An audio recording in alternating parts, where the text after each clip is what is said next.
यावेळच्या निवडणुकांमध्ये ज्याला ज्याला जे जे तोंडाला येईल ते बोलत राहिलेला आहे. मग आकडेवारी माहिती करून घ्यायची नाही, परिणाम माहिती करून घ्यायचे नाही. काल माननीय उद्धवजींनी विदर्भातल्या एका सभेमध्ये अत्यंत हास्यास्पद आरोप मोदीजींवर केला की अरे शेतकऱ्यांनो, 1 लाखाचं खत जेव्हा तुम्ही वापरता त्यावेळेला 18% जीएसटी म्हणजे 18,000 रुपये तुम्ही सरकारला म्हणजे मोदींना देता, त्यातले 6,000 रुपये ते तुम्हाला शेतकरी सन्मान निधी म्हणून देतात. अहो उद्धवजी, शेती कधी तुम्ही केली आहे का? शेतकऱ्याला खत किती रुपयाचं लागतं तुम्हाला माहिती आहे का? खतावर जीएसटी किती लागतो माहिती आहे का? खतावर जीएसटी 5% लागतो आणि तो डिस्ट्रीब्युटरवरून डायरेक्ट कन्झ्युमर म्हणजे शेतकऱ्यापर्यंत येताना इतका निग्लिजिबल राहतो.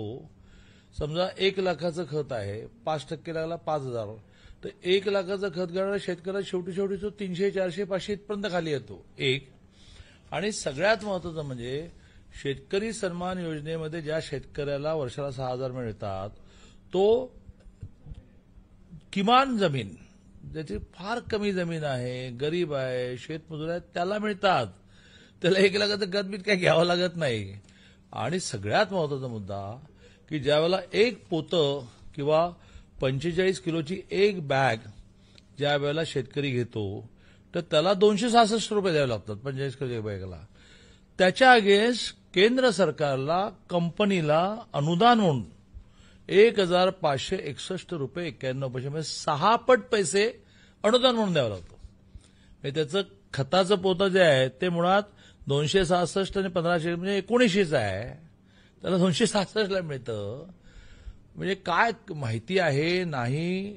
1 लाखाचं त्याला खत लागतं, 1 लाखाचं खत ज्याला लागतं म्हणजे केवढा मोठा शेतकरी, त्याला शेतकरी सन्मान योजनेमध्ये पैसे नाही मिळत माननीय उद्धवजी. आणि त्यामुळे काहीही बोलायचं, शेतकऱ्यांना आणि लोकांना भ्रमित करायचं, यातून काही साध्य होणार नाही. पुन्हा एकदा एका वाक्यात स्टॅटिस्टिक मांडायचं झालं तर रासायनिक खतांवर 5% जीएसटी आहे. त्याचा एंड युजर जो आहे म्हणजे शेतकरी त्याला करत तो 5,000 रुपये 1 लाखाच्या अगेन्स्ट 100 रुपये 200 रुपये 300 रुपये मिळतो. कारण त्याचा बेनिफिट मधल्या सगळ्या माणसांना घेत पुढे जायचं असतं. आणि प्रत्यक्षामध्ये जे पोतं 266 ला मिळतं त्याच्या 6 पट म्हणजे 1500 समथिंग म्हणजे 1,600 रुपये सरकारला शेतकऱ्याला त्या खतापोटी अनुदान म्हणून कंपनीला द्यावं लागतं. तर माननीय उद्धवजी, तुम्हीच तुमची पंचायत करून घेतली की ह्या निमित्ताने सगळे आकडे शेतकऱ्यांना अरे बापरे माझं 300 रुपये पोतं 1,800 रुपयाला घ्यावं लागलं असतं का? 1,500 देत आहे का अनुदान सरकार? अरे बापरे 18% नाही 5% आहे का? आणि मला हार्डली 200, 300, 400 इतकाच जीएसटी बसतो का? हे त्याला माहिती नव्हतं, ते या निमित्ताने माहिती करून दिलं. जय हिंद, जय महाराष्ट्र.